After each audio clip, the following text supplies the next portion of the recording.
Welcome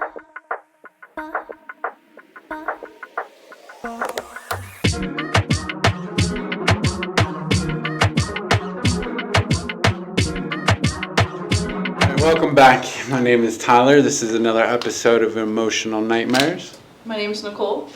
Welcome. And on today's episode, we have a special guest for us. A guy I kind of grew up around.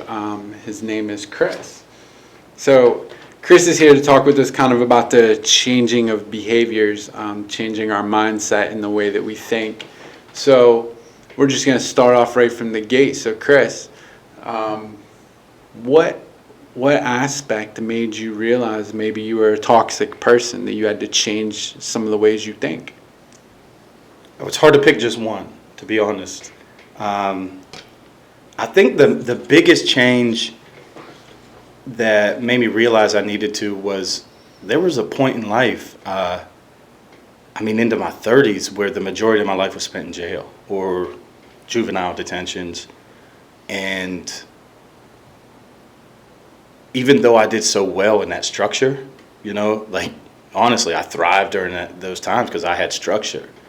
I was like, why do I keep ending up here? And why can't I take this structure and put it outside so that I can live life better on the outside than I do on the inside? And that's sad now that I say it out loud. But that was what made me realize I needed to change.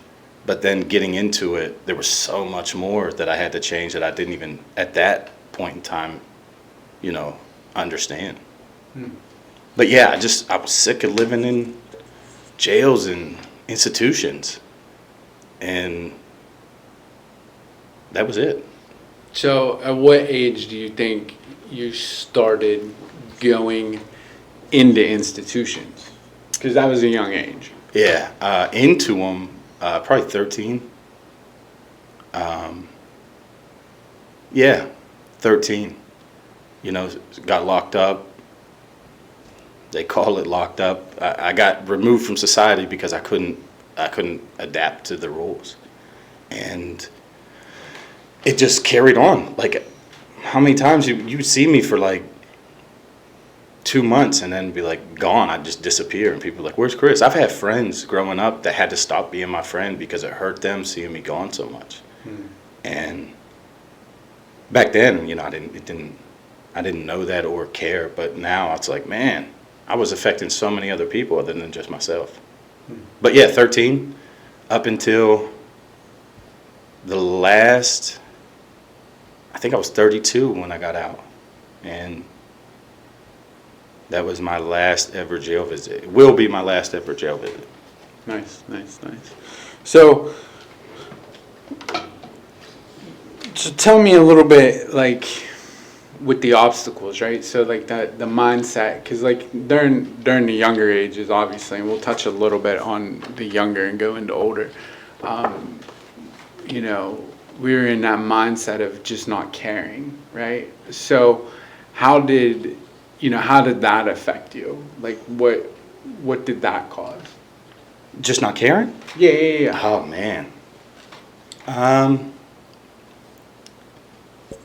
It caused me to, one, you're never going to abide by societal rules with not caring, right? Like, honestly, there could be things that I'd be dead wrong in, but I didn't care what it did to you. Anyone. Like, let's take it a step further. I didn't care what it did to my friends. So imagine to a stranger. Like, that wasn't even a skip. I could just keep walking. A friend, you might have to think about it a second, take a beat and still, make the wrong choice because you just didn't care. But the biggest part was, it wasn't that I didn't care about that. I didn't care about myself. So it's so hard to care about how my actions affect another person if I don't care about how my actions affect my own self. And that was something I had to think of. Do you think that like before 13 or like even before 32 when you got out the last time that you were like actually able to cognitively process like even what that meant, things affecting other people, the fact that like you even had a friend? Did you even know what friendship was? I knew it from an aspect of we were loyal to each other, if that makes sense. because everything was gauged by loyalty. Like, And what was that? Like, what did loyalty mean in your group? I mean, it meant like if he got jumped, I got jumped. I mean, it was all, and that's what's, like, now that I can think back on it, the aspects of it were all bad. Like, it was never like, if you succeed, I succeed. It was never like that. It was always the negative aspects of life. So, like, if he gets booked, I'm getting booked. If he's fighting the police, I'm fighting the police. It was never like, if he's winning a Good Citizens Award, I'm winning a Good Citizens. It was never like that. So it was, I mean, now that I look back and can think of friends today, I had no idea what friendship meant. But again, I had no idea because I didn't know my responsibility for that side of a friendship. Yeah. And it's scary to think of just how big of a group of people that we had that was the same way. Like, they were the same way. Yeah. Their aspect was that we never looked at it like, hey, we should help our friends succeed. Nope, we just looked at it as, we'll help you self-destruct and burn everything else around you. And so, no, I didn't have that aspect. Even at 32, I didn't have that ability to look and see what that was. I had the ability, though. That's what I mean. I didn't have that experience, but I had the ability to look and be like, wait a minute. Yeah. No, this isn't right.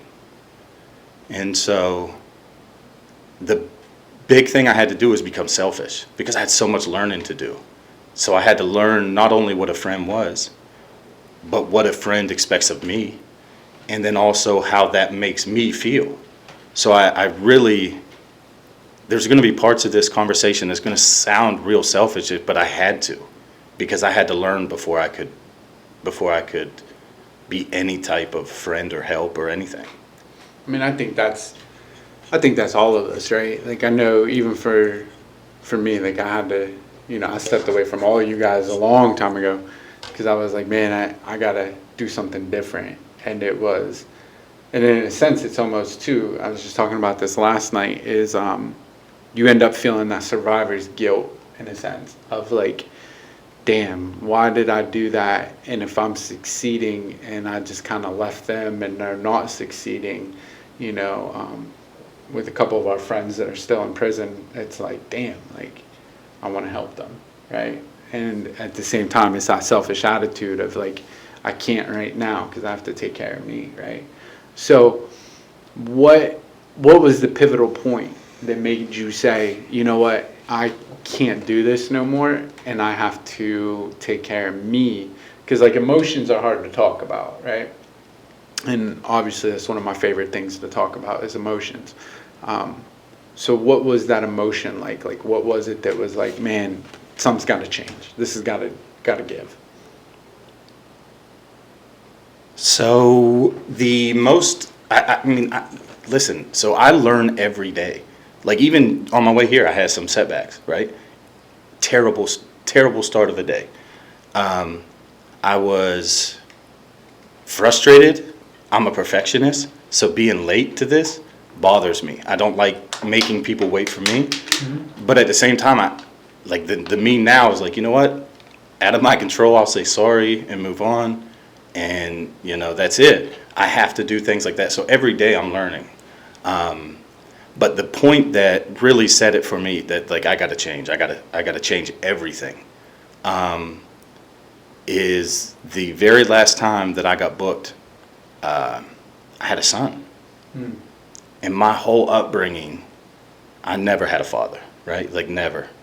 The relationships from like, say, my mom and her like love interest relationships, all very bad relationship goals to set yourself to, right? But I've never had a father figure, so I know growing up, like the type of person I am, that bothers me. So it bothered me a lot, like, that I was like, I'm never going to do that to my kids when I get older. And then here I was doing it to my oldest son. Hmm.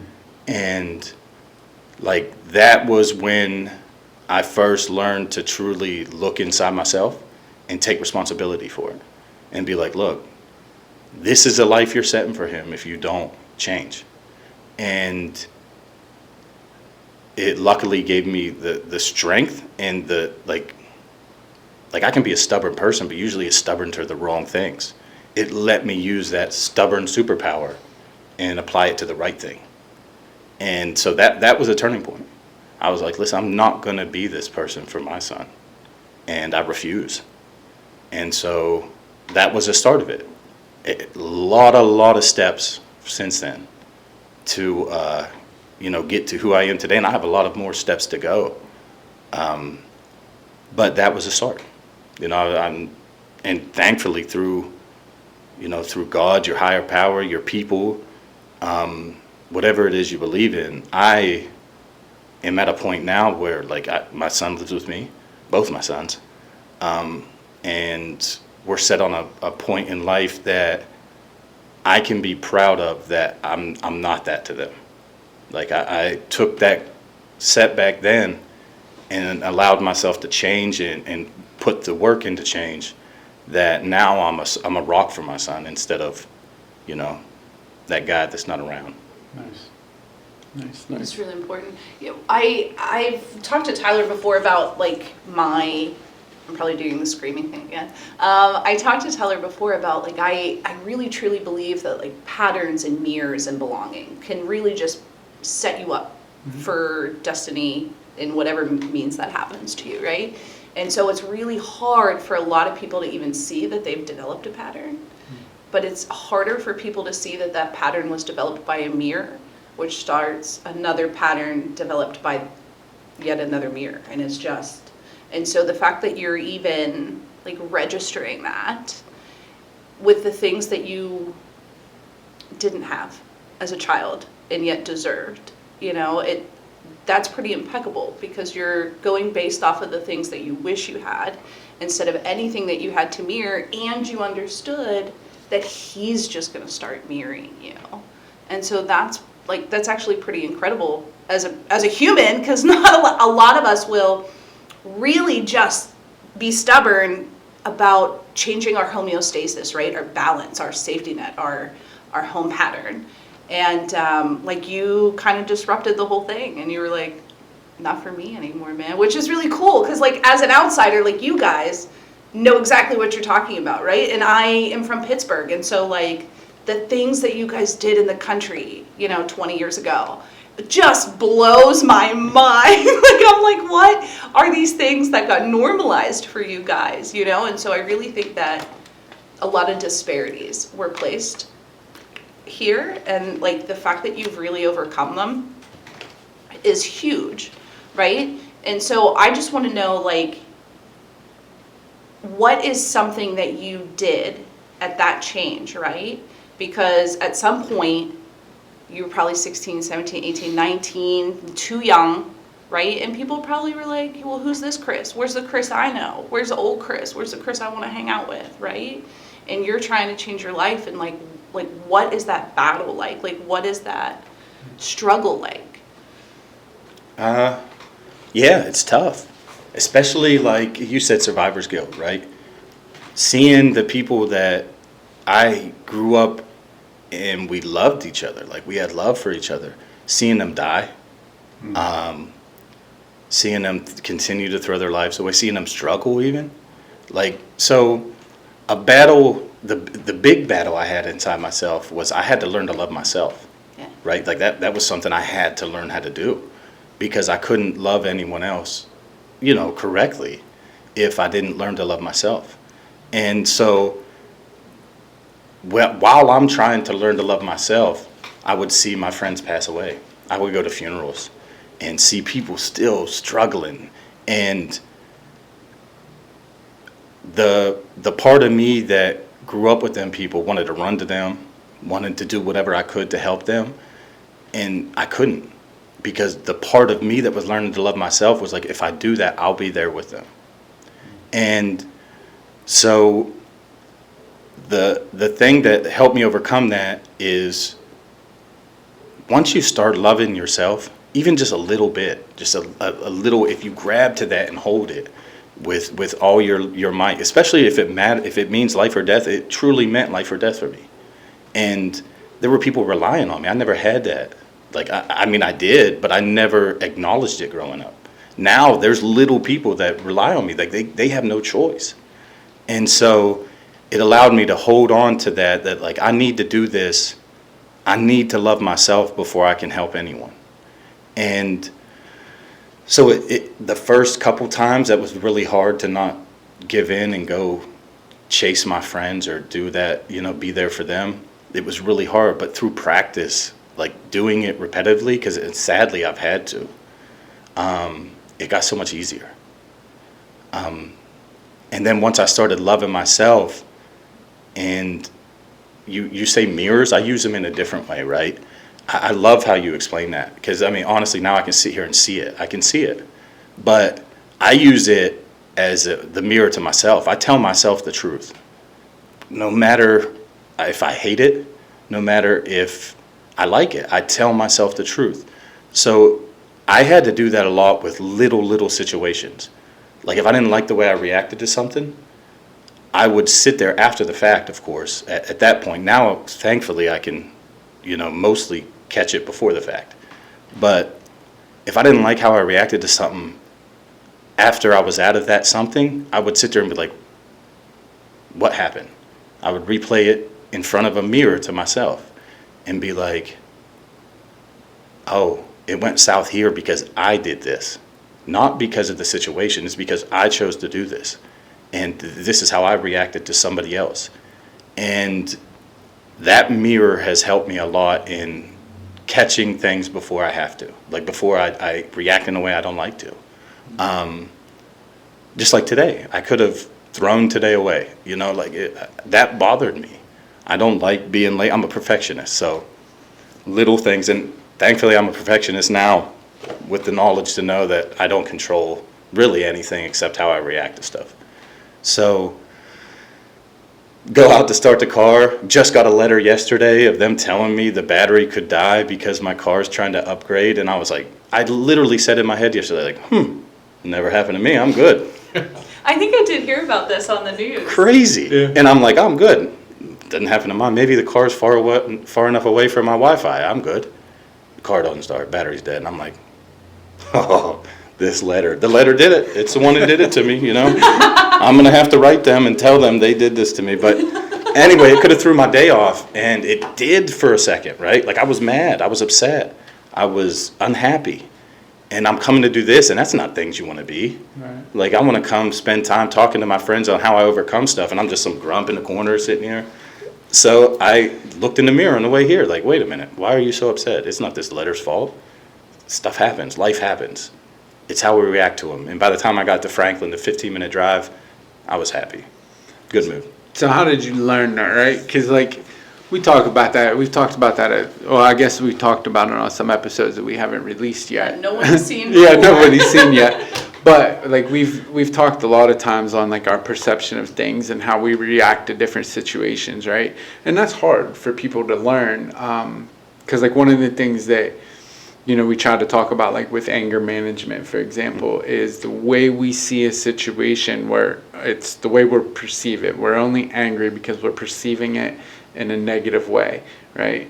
So like one of the things you said was like the way you react to things is different. Now, how did you learn that behavior? Because that's like we talked about before we even started this. A lot of our behaviors that we learned were so fucking negative, right? Like we learned just the worst stuff possible and thought it was okay and normalized a life of unmanageable things that we thought was manageable, right? So how did you learn, man, this isn't normal, let me react differently? Failure. Okay. Honestly, I mean, that's it. So, and I say this a lot to my kids and my boys in my life, just because I have such an experience with it. Failure is my biggest teacher.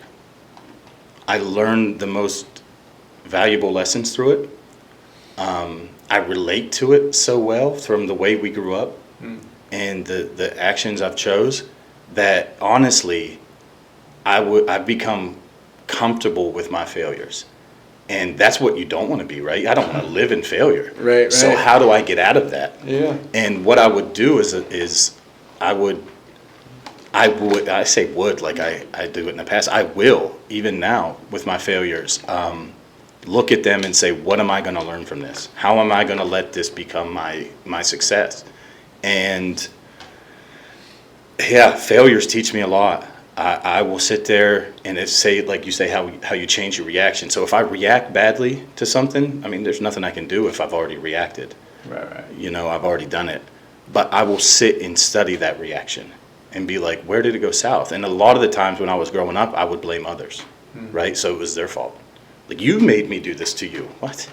And that's how it was. I was like, you made me do this. And then I would look at it, and if you truly look at it and you look in that mirror and tell yourself the truth, be like, it comes down to, no, I made a choice to do this. And how can I not make this same choice? I don't want to live in failure. Who does? Right. And so that those little things is the way I stop. So I'll tell you one thing that I did, and this is like the commitment it took me to have to try and change my behaviors. There was a stretch in life where I was doing okay, right? I was okay, just sort of doggy paddling along in life. And I didn't want that. I didn't want to be, I want more. I want more for my people, for everyone that I could give more to. And there was this, like, so I started watching some, like some self-help motivation videos. I'm at work, so I have time. And the thing with them all is become mental tough, right? Mentally tough.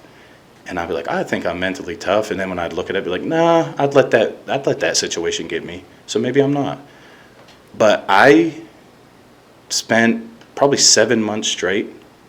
Every day of my life, I said in my head, do better. That's it. Those 2 words, do better. And I said it every day, numerous times a day.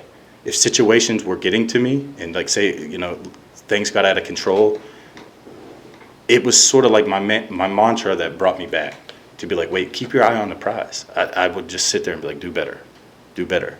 All of a sudden, I started picking up garbage off the ground that I would walk by.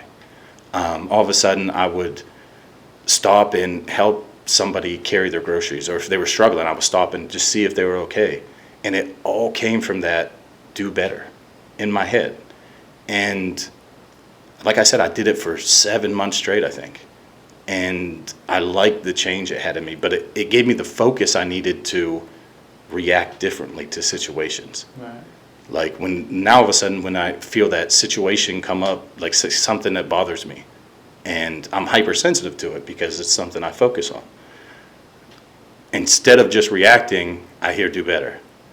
And it gives me that second to think about what I'm going to do. If I have that second to think, the odds are I'm going to come up with the right decision. There's not too many situations where I won't be able to think of the right decision. It's when I don't have that second to do that I'll react with the mirrors that were set, the behaviors that were instilled in me growing up in a time that, wasn't the best for me. So I just go back to what I know. But if I have that second, I can, wait a minute, we've been here before. We've done this before. Let's not repeat it. Let's overcome it. And it's small things like that in the whole that is built to success for me. And the do better really did help me. It helped me become a better person, and it now helps me get that second that I need, just to think. I mean, of the bad decisions you made in life, how many did you honestly think of before making them? Yeah. No. Not many. Not many, right? And that goes into our whole, like, we never even knew they were bad decisions, right? Because, like, we were just so conditioned to, like, this is just normal. I remember just doing stuff, reacting, and being like, well, why are you mad? Like, that's just what you should be doing. Then I'd be mad at that person for not reacting the way that I am. Why aren't you mad for me? Yeah, right? Because that was the loyalty cling. Right. Well, yeah, I mean, yeah. It was, Be mad for me, be mad with me. Something that's taught me a lot about our growing upbringing, right, in our friend group. Like you just said, why are you not mad for me? Is this new movement of, like, people get, what do they call them? Karens, I guess. Like the Okay. Karens, right? I learned from them, and I love that I learned from these people. Yeah. Because I'll see some video and be like, how would I react in this situation? But I see them get mad. That just like snap in public. Yeah, because of someone else. Like Right. something you did to him, I'll be like, how dare you? You must be. And you're willing to throw Oh, I'm ready down to die. I'm ready to die. live on Facebook Yeah. in the middle of a Target. Yes, I'm You're ready to die go. right now. And I would be like, because I can relate to that ready to die. Like there were so many times where some people call it, like I say, ready to die on your soapbox, whatever it may be, how you know, your upbringing. But there were so many things that I'm like, as minuscule, that I'm ready to die over. Yeah. And that defined me for, like, you step on my shoe, I'm ready to die. Let's go. We go outside, I'm ready to die right now over this situation. What? Like, it's a shoe. But the thing that I could see from these videos is, like, these are people trying to be empathetic for other people. But I'm mad over something you're not even mad about. Is that empathy? It's not. No, it's not. Right. Empathy is feeling what someone else is feeling. Right. And these people are like forcing in their mind, I'm sure they're like, I'm a good person. You see what I did to that person? When in reality, you've made this person uncomfortable that had the wrong done to them, and the person that did the wrong is now just more mad and feeding more anger towards you, and the situation gets out of control. And that helped me put in perspective our beliefs. I was like, man, I would get mad for Tyler. He was not even mad, and I'd be ready to die. And it's like, man, those are the things that the automatic responses we've built up, that I've built up, that I had to change. And those videos helped me do that. Like seeing them now that I'm from a self-reflection standpoint in life, I looked at them and be like, why would I be so mad for someone else? They're not even mad. Yeah. I'm not being empathetic for that person. I'm taking my shit out on them. That's really what it is. I have a bunch of anger built up. I'm going to take it out on y'all. Thank you for giving me a reason Right. that I've done. Yeah. Right. Yeah.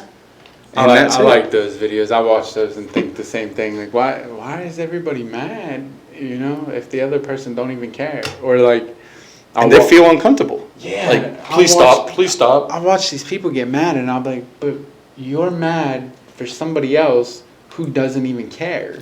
Well, they do care. They just don't want to say it. No. No. Or someone that's not present. Yeah. Or like I know if my sister was here, Yeah. she would be offended. Well, she's Yeah. not, so. Imagine how much control issue you have in there. That's what it is. Like, you have to feel this. Yeah. Because I said so. What? Yeah. You don't Yeah. control, like, And then we that's- wonder, like, why we grew up the way we did. That's where like I always go into like, you know, the unconditional love, man. Like I just love people, and I want people to just be happy. And like something that I've learned that's helped me is where I look at things like, why do I care? You know? And like in all reality, I have to look at things like, if it has no bearing on my life, then why do I care? You know? And like that's where I find a lot of people, I'll listen to people, especially at work, I'll listen to people, I'll be like, wait, you care about something that nobody else does. What are you really mad about? What's the real problem here? Because it's a deeper rooted issue. You know what I mean? So like that's awesome that you've learned that self-reflection, because it's hard for a lot of people to learn that, you know? I still believe that some people don't get there. They They never die will. first. They They never die will. Yeah. first. They're too far gone. You know, they're I mean, not willing yeah. to take any accountability or responsibility in their life. And I mean, like in Chris, when we listen to your story, it's I took accountability. I saw the problem. I wanted to be the solution. You know, and they're just a lot of action commitment things.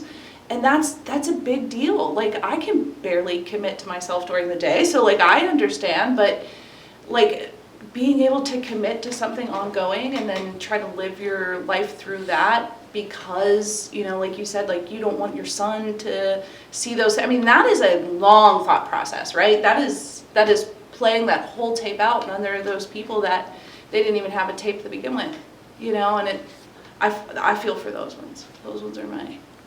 So I'm just going to adopt them. Just keep them in my house.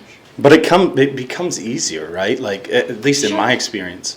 What we talk about, like learned behaviors. I have learned behaviors that are toxic, that go back to the age of 2. You know what I mean? Like that they're just learned behaviors. So I can't stop them at times. But I can, once I realize once I recognize them, I can change how I react to them. Like before, the old me would be like, say something I'm in the wrong, like I don't like failure. And now I'm comfortable in failure because I know I'm going to learn from that failure. The old me would take that failure, jump off the failure bridge, and defend it to the death because I didn't like failure. I still don't like failure. And I would defend my side of it to the death because you're not going to tell me I failed. I'm going to succeed. When in reality, the easier thing to do is learn from that failure and not do it again. Right. And that's so much easier than, like you said, the anger, responding with anger. And boy, do I have that in spades. I have anger in spades. I can get mad. I could sit here and get myself mad over, little things. And that's and I'm okay with that because if I recognize it, I can change how I react to things. But the anger nowadays, like I can still get really angry, especially through like internet. I Don't do it. Internet's so bad. Don't Right? do it. If you're Excuse gonna me. go off into the depths of the Right, internet, right. grab a tether, man. Like, It's so crazy, but if I recognize, like, anger now gets me tired. Like Yeah. I've gotten into That's it. really mad. When I get really mad, I get exhausted because it's just through the self-reflect. My body's now telling me this isn't worth it. Right. Go to sleep. It's not worth it. You're tired. Go to Helps bed. we're getting older, yeah. I mean, So that I'm definitely like- helps, but And then by the time you have that, literally to me, I keep stressing on it. If I have the time to think about any situation, I have the ability to make the right decision. Yeah. And the learned behaviors, if I have time to think about whatever's bringing that out of me, then I have time to make the right decision. I have the ability to make the right decision. I still don't Absolutely. always make the right decision. I probably never will, but my percentage of wins is growing, so that's good. when do you think the first time was that you had like a stable job, your own decent, not living dirty income? Okay, you ready? So no, this is a good one because this was something that taught me a bunch about myself. So I thought in my 20s I've overcame everything. When I had my son, I had a good job, stable job. I was living mostly right. I thought I had it conquered. So this taught me a very valuable lesson. But what I didn't have conquered it didn't even have a notion of were my learned behaviors. So I didn't even acknowledge them, right? And then life hit me, right? Like life hit me like life hits everyone. Sure. Right. Stuff went south, the relationship spoiled, had to do a custody battle, I had just life hit me. Normal life. I don't even want to dwell on all of it, just normal life. Presented obstacles, and what did I not prepare myself for? The learned behavior I had to overcome said obstacles. So I just fell back on them. Like, oh, this is normal again.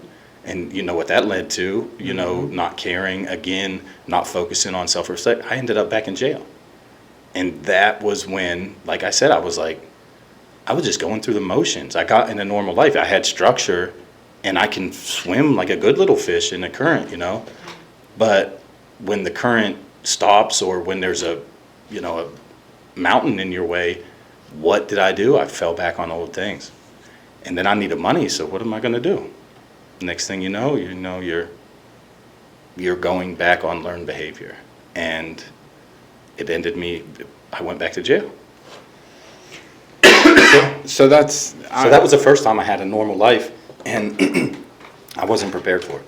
That's a very important point, right? So I try to emphasize this a lot, especially at work with guys that I'm counseling, is we can all make these changed behaviors and be okay and think we're okay when everything's going the way we want it to go. It's when life shows up, what do we do? And if we have no defense for that, then obviously what do? We go right back to the old behaviors, right? We go right back into the fuck it mentality, right? And then screw it, I'm doing this, I'm going here, I'm doing that. Next thing you know, now I'm back into everything I was doing, right back to where it was from day one. So it's important. So it's good that you're able to see that and be able to say. But I wasn't then. Not then, right? But now, right? So like after going back into jail and being able to realize like, oh shit, I have so much more work to do. Yeah. Right? You know, because I always think of anger as our greatest gift, right? I've never changed anything in life if I've just accepted it. Mm-hmm. It's only when I've gotten angry at it that I've said, wait a minute, something's got to change. And I got to change it because now I'm mad at the situation. So I think of anger as like the motivating tool. That's the greatest gift we've ever been given, right? So yeah, man, that's a good, important lesson that I hope everybody picks up on that is listening to this, is because, like, you know, I've had a lot of people that'll come into rehab that'll say, I know how to get sober and I know how to change. I know how to do these things. I don't need the help of anything else. I'm going to go do it. And I'm like, 10 years one time. Yeah. And I'm like, that's great. But again, you don't know how to do it because now life shows up and here you are, right? So it's good that you're able to do that. One thing that I do want to touch on, right, is because you had mentioned about your kids, right? Mm-hmm. Obviously, there was no real father figures growing up, right? How did you learn that, right? Because you talked a little bit, like you guys said, about not having your father in life, right? Like, how did that affect you? How does it still affect you? It's easier now, I'll tell you that. Much easier. So growing up, my nickname was Chris the Fury. So let's talk about anger, right? Like I'm 0 to a million right this second. And I'm still that way. But I just do my best to lead myself to use it as a superpower instead of a detriment. But so growing up, the father figures in my life, like my mom was young, you know, when she had me and my older brother. And she was like, now that I look back on it and I see it, like I followed the same thing, right? Like in your 30s, she wasn't grown. I wasn't grown in my 30s either. I was still probably mentally a teenager, right? Maybe, you know, institutions probably help with that, you know, stunting my growth as an individual. But not having a father in my 30s, I'd have told you it impacted me a lot, right? Negatively. Everything would be negative. And it did. It had its share of, you know, impacting me negatively. But now when I look back on it, it impacted me as much positively as well. Because just like saying the things to you guys where I'll take a failure and learn from it. I will reflect in on myself to see what changes I'd want to happen in a situation or how I handled something. Those all stem from having to learn things myself, right? Having to teach myself. And so that aspect of not having a dad, like I've had to learn how to fix cars on my own. I never had that. I was raised by women. I have to learn to fix things that go wrong at the house on my own. Thankfully now there's YouTube that'll show you a step-by-step basis of everything. Right. You just have to look for it. We love YouTube. Yeah. And but so it's so weird that life has put me in a position, and I say age, but it's really mentality, that I think not having a father equally as negative as a positive as it's been, it's equal. Like I appreciate that. Yeah, it's definitely like it could have been easier for me, and maybe it would have been, maybe it wouldn't have been. Right. Like I don't know my dad.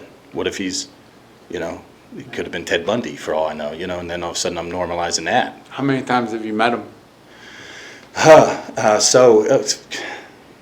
I went there once Where's there? to his house, sorry. Wherever. It was Old City at the time. So, Oh, okay. So sorry. you guys are actually in the same community. So I lived in Franklin. I was raised in okay. Franklin. Yeah. And he lived in Old City. I don't know how long, but there was a time. So in like 5th grade, I went there. Hated it. You know what I mean? Like your mom just dropped you off? She asked me. She asked me if I wanted to go. And my older brother was there, who I never, at that time, I don't even ever have a memory of. Okay. So I was like, yeah, let's go. No, it would have been before that, so maybe 4th grade. So I went and hated it. Like, I hated it. I hated every aspect. What was different that you hated? Everything. Everything. He just like, I don't know. I think he tried, right? But at that point, I was a grown toddler, you know? Like, I had to be a man of my... I remember when my little brother was born, I was... I'd have been like 7, 8... Oh, no, not, I'd have been 7. So when he was born, I was 7. And my mom went into labor at home. Like, she was like, it's go time. We didn't have a phone. You know, we were real poor. But my uncle lived down the street. And it was dark. And Myrtle Street, up in the corner of the one to Bend, it was dark. So all like the street lights were shot out and there was like no light. So she was like, Chris, you got to go get help. And I was like, yeah, you know, I was like, I got you. I'm getting like my shoes and stuff on. And I step out on that porch and it's pitch dark. And I look up towards the road and I'm like, I don't have 8, this. 7. 7. Oh. I'm like, I don't have this. Like, I'm scared to death. And, but then I ended up getting the bravery. I mean, I don't know if my eyes were even open. I just ran as fast as I could and got down there. Everything happened. But, so she asked me, and do you want to go to your dad's? And I'm like, yep, I want to go meet my older brother. But they had 1, 2, 3 other kids, like him and his new wife or whatever. Anyway, I hated it. So I could have probably went back there, but I told my mom, like, never again. Do you think you hated it because here's now somebody trying to possibly give you structure, and it's like, who's this fucking stranger? No, he didn't have structure there. Okay. It was just like, oh, my son, you know. It wasn't like, there wasn't a time during that weekend that I was like, Just like a weird it was just a bubble type thing. Yeah, it was just a vibe that I was like, Yeah. no. And anyway, so I never went back, and he didn't press the issue. You know what I mean? He had life going on. But then when I saw him there, it reminded me of a time. So crazy things that bring up like memories. So I was a little kid. I was probably 4, 5. I'm playing at my grandmother's house out in the street, and we're just playing on the steps, and this guy comes up. He walks up to me, and I remember being like, I know this guy from somewhere. And I'm like, I know you from somewhere. He's like, hey, Chris. And he picks me up. And he started carrying me down the street. Luckily, my older cousin ran in, got my grandma. She yelled at him. He was going to take me. He had the car door open, was going to steal me. The only memory is that your dad? That was my dad. That was my dad. Oh, And so that so sort of sad. led to it, right? Like, and then he just, after the attempt, you know, it was, we never saw each other again. So to answer your question, I saw him twice. And that was it. And then by the time, I don't know if maybe he tried to get back in when I was, 15, but by that time, I was a grown man. You know, life has Gone forced by me. the time of 15. Yeah. Ruling So the world with your dreams and angst. terrible decision making, yes. Well, But- I mean, in all reality, at that age, by the time we hit 15, we figured, fuck it, we'll be dead by 18. Right. So, Yeah, I didn't care. yeah. But he recently reached out to me on Facebook. And when I say recent, this is like, I turned my phone off. But it was like a month ago, tops. Reached out to me through Facebook Messenger. And I answered him. You know, so I've sort of prepared myself for this. Because, like I said, I do a lot of self-reflection. So I'm like, I've thought about a time, like, what if I ran into him? Like, how would I react? And I've sort of covered both ends of the spectrum. Like, would I be angry? Would I not care at all? And I sort of fell in the middle. I mean, I really wasn't angry. It was more like, I'm not going to spend life on what ifs, because there's as many what ifs could have been positive as negative. So I answered him, like, hey, how are you? You know, how's life? And he lives in another state now. And he sort of asked about me, said he saw my kids' pictures, and he's like, that's awesome. I was like, I sort of tiptoed around it, and this is what was different for me. I would and too. something that was weird, but I've never been a tiptoer, right? But I tiptoed. I was like, oh yeah, they're great, you know, life's great. And like he just kept repeating the same thing. And this is what got me finally. Like that I finally was like, what am I doing? Why am I tiptoeing around a conversation that, you know, I need to have? He kept saying that he has this young girlfriend that saved him. But he just kept saying it, like stressing it. Like he wanted me to be like, oh, congratulations on having a young girlfriend. You know what I mean? Like, and that's sort of where my superpower anger came in. I was like, what the hell am I doing? I'm not going to appease this guy. Like, what? I was like, you know why I've been so successful? Because he's like, he would say, like, you've been successful. I was like, I finally was like, why I've been so successful is because I would never do to my boys what you did to me. And I just sent that. I said, it's no disrespect. I'm not trying to disrespect you. But you're a driving force in why I am who I am. To like propel yourself, like continue on this path? Was that like a moment for you? Like a... I mean, you know what it was? It was a moment of realization that I was like, why am I tiptoeing around to strangers to not hurt his feelings? Mm-hmm. Right. And allowing him, like I felt uncomfortable that he's mentioned this young girlfriend so much. Like, I don't care about the age of, you could have a 400-year-old girlfriend. Good for you. Oh. Right. You know what I'm saying? And it was like, it sort of to show me that he's someone I didn't want in my life. Yeah. And like that, those aren't the things that mattered to me. If I didn't see someone, I want to hear everything about you. I want to know about you. I want to know about my grandkids. Right. You know, like that was the thing that I want to know about my grandkids. Yeah. And it just didn't lead that way. So I hit him with that, and he didn't respond. And again, I said, I don't mean that as disrespect towards you. I don't. That's just the way life worked out. But I do want you to know how it affected me.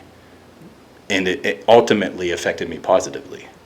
So that's that. And then he never responded, but I see on the feed or whatever, he's like, I'm just going to delete Facebook. It's nothing but heartache for me. And then that's when I had the oh wow moment. Like, oh wow, you're somebody I don't need. Your opinion doesn't matter to me. It never did. You know, that's it.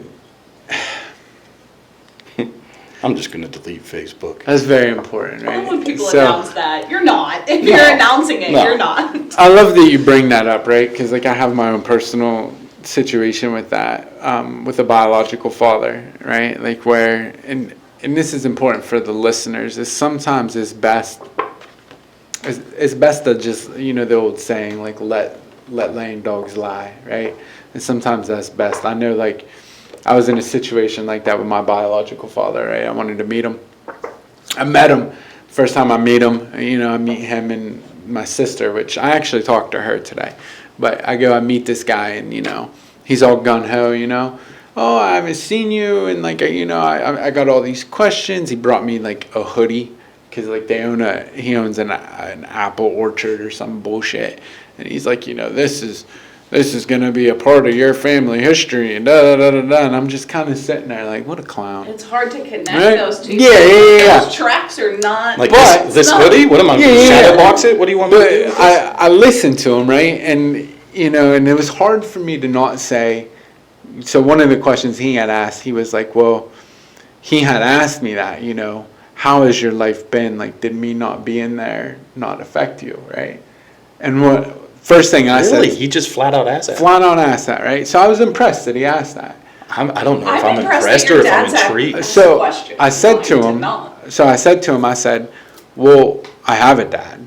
I was like, I have a guy who raised me as a dad. Don't get it twisted. I'm not meeting you because I want you to be my father. I'm meeting you because you are my biological father, right?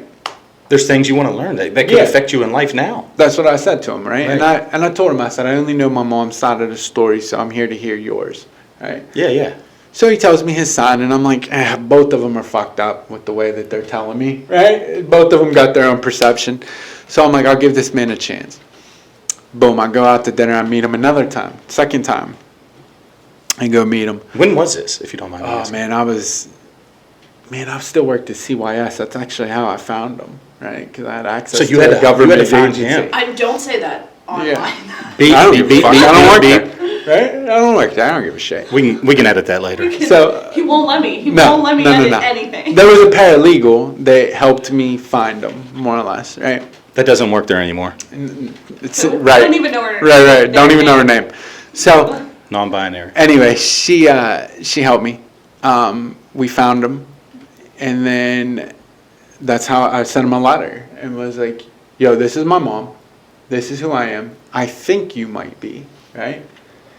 He asked. They messaged me. They saw a photo of me, and they were like, "Yeah, we don't need to do DNA. There's no question." Yeah, you look just like me. Right. Okay, gotcha. Dude, I'll show you the picture. Yeah, I when wanna we see get it. I done. want to I'm see intrigued. a picture I'm now intrigued. too. Fucking identical. Yeah. It's crazy. Yeah, it happens. So anyway, so then the third time, so I'm getting ready to go meet him. Did he know about you? He said he didn't, right? Whatever. Right, yeah, But he I got did. you. He Yeah, did. yeah, I got you. So anyway, he, I want to build this relationship with you. Da da da da da da. Da. Cool. Cool. We can do that. I call him. I'm calling him. I call him. Finally, I'm like, why the fuck am I calling this man? Right? And I'm like, you call me. Like, I came and found you once. I'm not doing it again. I never heard from him since. Really? Oh, Right? man. So that just tells you, So- that answers your question. Answers my question, right? Yeah. However, at the time when that happened, it really pissed me off. Right? Yeah. And I was like, this fucking piece of shit. And I had to reflect and say, wait a minute, why am I getting mad over a stranger, right? And I was like, fuck that, I'm gonna call my dad and go eat some wings, right? Because I was like, I got a dad. I never wanted him for that. And feel that love that you want, Right. that you want to feel. So it was like one of those things where I think sometimes I talk to people that are like, I want to find my biological parents. And I'm like, maybe not. Maybe.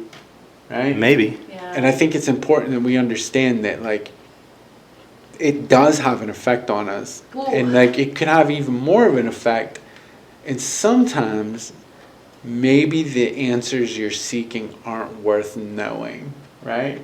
Because what's understood don't need explained sometimes.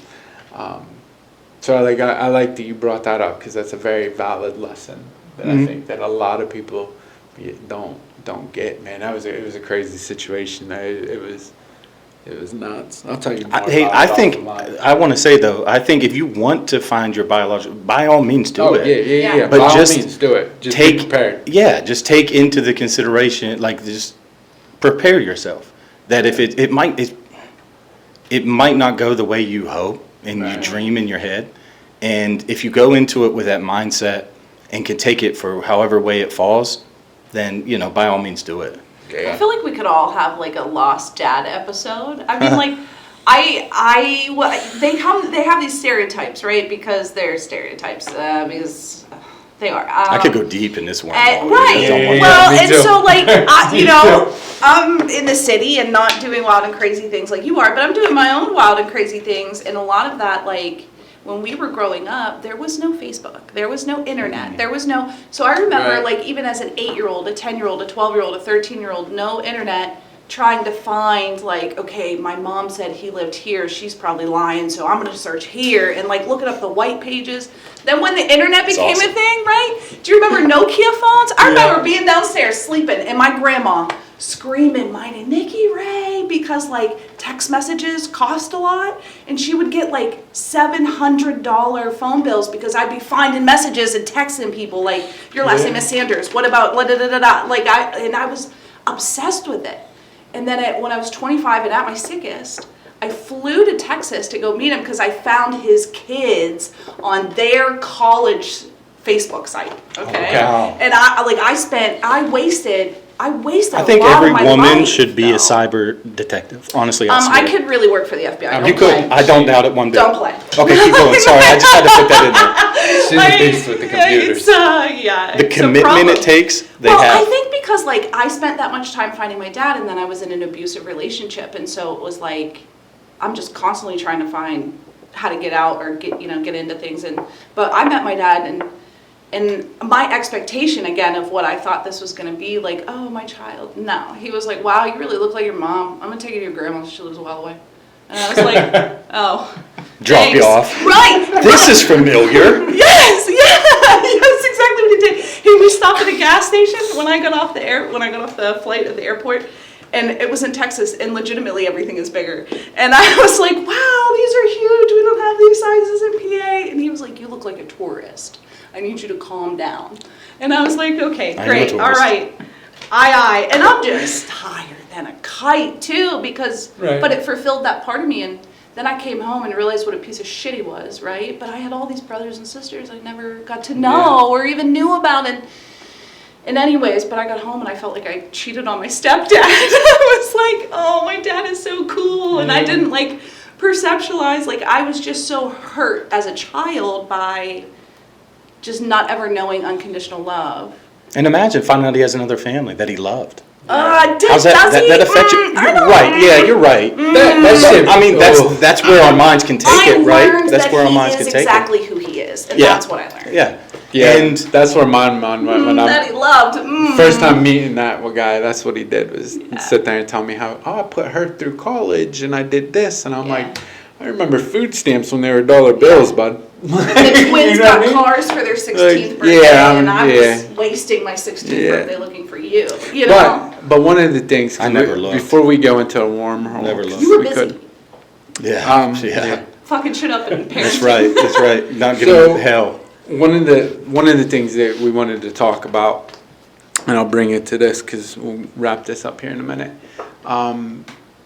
We had talked, one of the things you had said you wanted to talk about was, and I don't know how we can say this on YouTube, but we're not monetized, so we can say whatever we want. You can allow me to edit it. Nah, it's fine. This is a whole topic, right? Is suicidal thoughts, right? We had talked briefly about it, which I myself, the first time you had reached out, I was going through a dark space actually on a different I know thing. what time that was, yeah. And I was talking about suicidal thoughts, right? Because I was like, dude, I want to sit down and blow my face off. And actually, that's why I have my cat, which if you notice, his cat bed's over there. You can see it on camera. Little baby Pickles. On one of the episodes that we record, he pops in here and there. I found the toys, yeah. Yeah, old He Pickles. likes me. So Pickles actually it's me. saved my life. It's you. Yeah, gotcha. He that was my turning point, was that it was getting him, but that's neither here nor there. So I've struggled with that a lot from time to time, and all throughout my life I've had those thoughts, and then There's been experience, yeah. There was a rash. So it was about that same time. There was so suicide affected my life personally, and then there was at the same period, I noticed that young men in my personal bubble were committing suicide, and it was in a rate that it blew my mind. right. And I was like, what's going on to cause this? Because I've never I don't want to say I've been suicidal myself. I didn't care if I lived. Right. So I mean, there was a period of time that happened. Now I care very much. But it made me think, what am I missing with these people? Because I take pride in my ability to feel how people were feeling at times, to pick up on cues that I'm like, hey, something isn't right, man. Everything okay? And I was missing it. And it made me, at that point in life in my growth, I felt comfortable with self-growth, and I needed to start expanding out more, because I don't want to be that guy that's just selfish. I don't want to be selfish. I had to be selfish, but I had to for me. Right. And now I don't have to be. And I can sort of expand out more to people. This is one of the steps of doing so. And I was like, what am I missing? And I think I I wanted to talk about it just because I don't want to miss that, and maybe I will. Maybe there'll be other, young men. Life is hard. I get it. It's hard. It can come at you, and it's unforgiving, and it's hard to prepare for that, right? It's hard to accept that there'll be stuff life throws at you that you won't overcome. Only thing you can do is try and, how you react to it. React, a certain way, and there's nothing that can be done. But I just always say to people, especially when I pick up on something that life is really giving it to them. My worst day alive is better than my best day dead. We've lost too many people, whether through this is suicide, which is. I mean, drug addiction is the same way, right? Yeah, because they we're don't losing care. everybody Yeah. left and right from fentanyl, Yeah. and stuff. And on a serious note, like, to take this on a serious note here is like, that's kind of the hope for this podcast, and maybe for just people in general, is to understand like our emotions, our emotional state is what makes us, because we get trapped in what we think is a nightmare, right? And when we're trapped, we feel like there's no way out and there's nobody there. And that's why it's so important. Like, I'll always tell people, bro, you ain't got to do this. We can do it together, right? Is because it's important to have those people around you to understand that, like, man, we're not alone. And you don't, no matter how dark it is, there's a way out, and like, if need be, call us. Like, we got it. Like, obviously, and I have in the middle of this episode, I think I'll put the crisis number, which is 1-800. It's 1-855 943-5750. That's the mental health crisis line. If Or you're 988. or what is it? 988. So they've shortened that number to pound 988. So pound 988. And we have all of the links for texting in our link tree for all of it. Yes, we do. Yeah. Right. Teens, adults. So how do you hope to help combat that, right? Because we're losing so many people. So one, I just want to stress something that you said there. The group is always more powerful than the individual. Hey, Always. amen to that. Always. Just like if you're lifting something. And I mean, this is how serious it is, especially with addiction and mental health. Imagine when you have to lift the casket of your friend. You're a pallbearer. Everybody gets a corner. Why? Because it's easier to lift something. Right. It distributes the weight of something. It's the same with mental health. Get your group. Find your group. Get your people. The ones you're comfortable with, where you can say what is bothering you without judgment. Right. And if you don't have one of them, do it to a stranger. Talk to a stranger, because the group's always more powerful than the individual. Mm-hmm. It's always easier to distribute weight to a group. But how do I combat it? As best I can is just with the truth. Without judgment. Without judgment. You just said it right there. Like, But that's with the key. truth. Like and this is more an addiction aspect. So, because I have somebody that has fallen off right now, and this has happened over, I don't know, a month period maybe, and it was someone I was very close with. Trying to. I mean, we're just friends, and when I found out that the fall off happened, I tiptoed again. I tiptoed around it. I would still answer the phone. And I would just let that person just, beat me over the head, so to speak, like tell me whatever he wanted. And I would tiptoe around it. Well, then finally I was like, what am I doing? I'm not doing him. I thought maybe by doing that I was doing him a service, like just still having that contact, right? But I wasn't doing him a service, so I just finally said the truth. Like, hey bro, this is what I know. This is the ramifications of it. The only outcome's death. Right. Whether that's, emotional death, physical, whatever. There's no good going to come from this. And by me just answering my phone and beating around the bush and being an outlet for you because you maybe are burning too many bridges is not doing you a service. Right. Wait, and you don't work in mental health? I don't know. Okay, all right. I just work in my own. Do you want to work in mental no. health? I really want We'll to pay just. you nothing, but right. it's very rewarding. It is rewarding.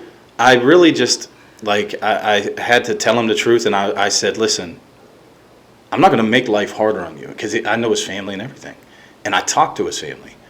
And he was like, you can't tell my family.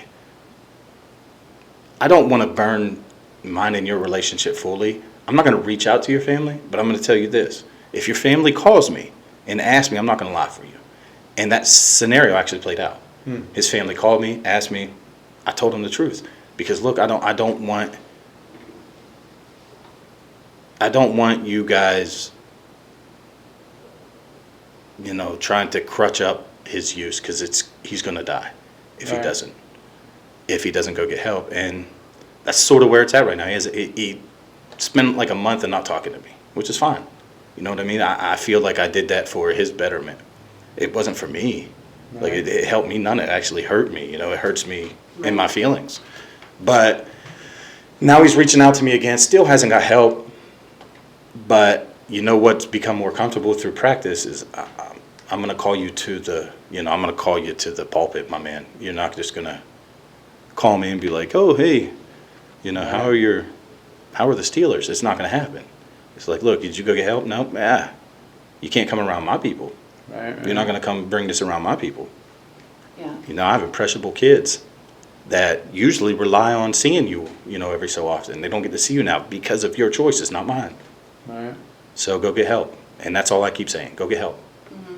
That's important, because I think a lot of people watching, we do. Like, we feel like, there's people, and like even in my own life, there's people where it's like, I don't want them to feel that they're alone, but at the same time, you got to be able to say, look, bro, you're not alone when you're ready to get help, but right now, like, you are alone, because like I'm not going to put myself, because we all have addiction, and like at the end of the day,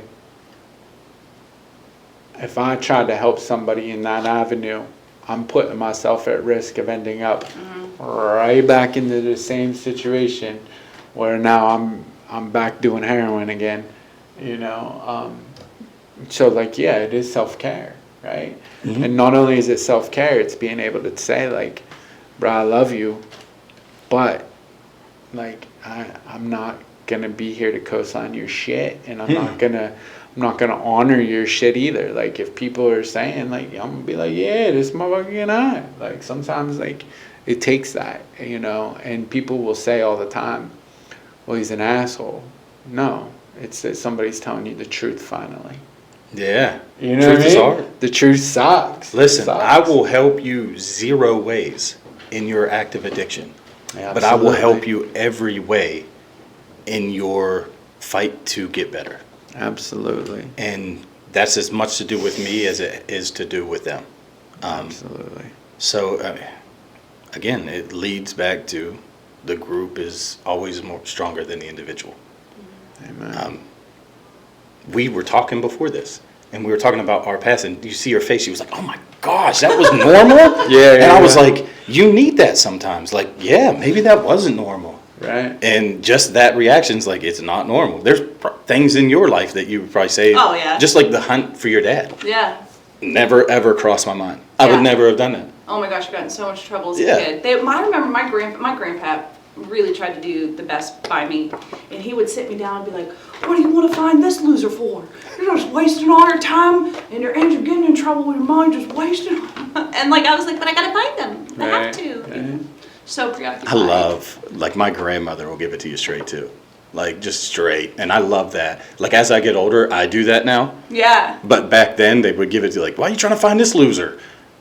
I love him. But it made me want to find him more, honestly. I'm like, Yeah. is he a loser? Because, like, my other options are limited here. I was in Texas last year. Were you? My oldest actually made it to the Robotics World Championship. Stop. It was That's awesome. Really great. It was awesome. It was like, it was awesome. It was like the Olympics for robotics. It was pretty cool. Yeah. Okay, so now that you didn't get to grow up with that father figure, right? Mm-hmm. And you struggled all this time to like change your mirroring, right? Mm-hmm. What was that feeling like to take your kid to something that he liked, that he enjoyed? What was that moment like? Well, I get it so much now. Like, it was amazing, amazing. And I think the biggest thing that has changed through self-growth and work is the ability to feel things. Like you say it, like our feelings. I've numbed them for so long because I didn't understand them. Mm-hmm. I was never taught feelings, like my life was what it was. Right. But now I get to feel them, and sometimes they're so powerful, right? Like they'll come over me, I'll be like, oh, what the hell? I'm crying. Crying. Let me go get in the shower. I need a shower. We don't cry outside of the shower. But, so it's like, All right. it's like just the ability to feel and understand them is amazing. Yeah. So like even now, I'll see kids achieve things like his friends or the basketball team and I'll see them achieve things that I'm like, man, the feeling of pride will come in, and before it was such a stubborn feeling. Right. Like the only reason I used pride was to justify my terrible behavior, right? And now I get to feel it from a whole different side of the spectrum, and it's amazing. And it's like, why would I ever want to, why was I trying to silence these things? Why did I want to not feel these? And now I embrace them. And seeing people achieve goals is so awesome that it just makes me want to continue on my path. It gives you the gas, right? Mm-hmm. So when life gets hard and life throws obstacles, I've now, built up enough to drive around them. I have enough fuel to get around them. And you get it daily. Nice. I sure hope I see your cat. I hope you meet him too. He's great. So I hope I see him. So importantly, you now are selling baseball cards. Oh no, just eBay in general. So listen, all right, so I keep myself eBay? busy. Keep myself busy. Do you have an eBay? Do you have an eBay name? No, you could just message me, y'all. Just message me. I'll give it to you. Okay. But you're selling like sports memorabilia. Everything. Listen. Okay. Everything. So we hustling everything now. Everything. Hope. Selling hope. First and foremost. All right. But yeah, keep myself busy. I coach AAU. Okay. Three age groups. What's so AAU basketball. So basketball. Yep, I do it with two buddies, three actually, and we have the 13 and under, a 10 and under, or a 11 and under, 13 and under, and then a 17 and under. And so 2 days a week we're practicing, and then we have about 3 months of tournaments coming up where the weekends are gone. So it's good to see you, Jim, you guys coaching basketball.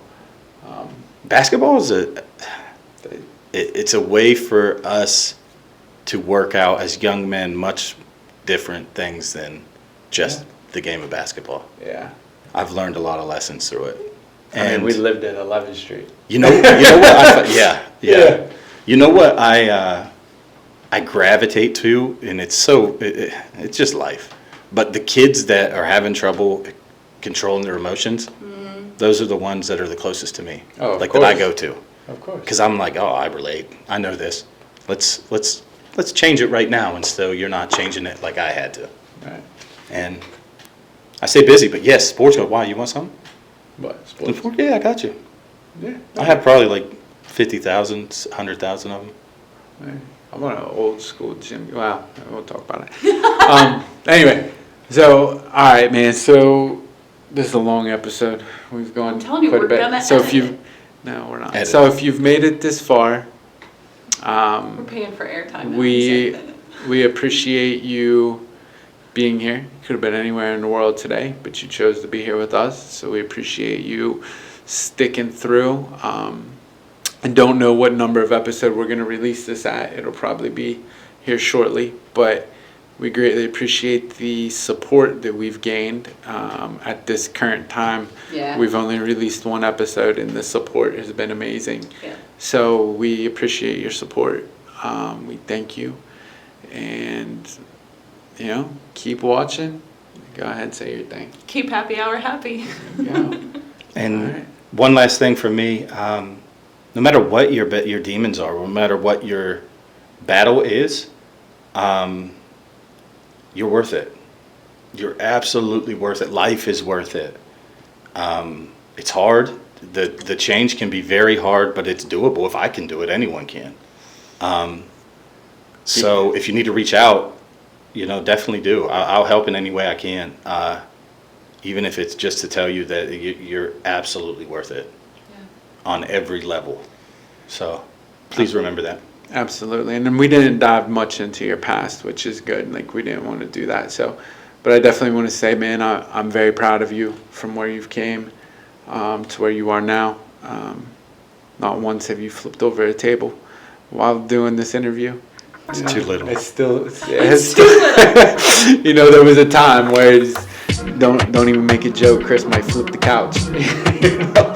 So I greatly appreciate, man. I appreciate you coming through. And as always, man, subscribe, like, share, and Nothing but love for you guys. Congrats.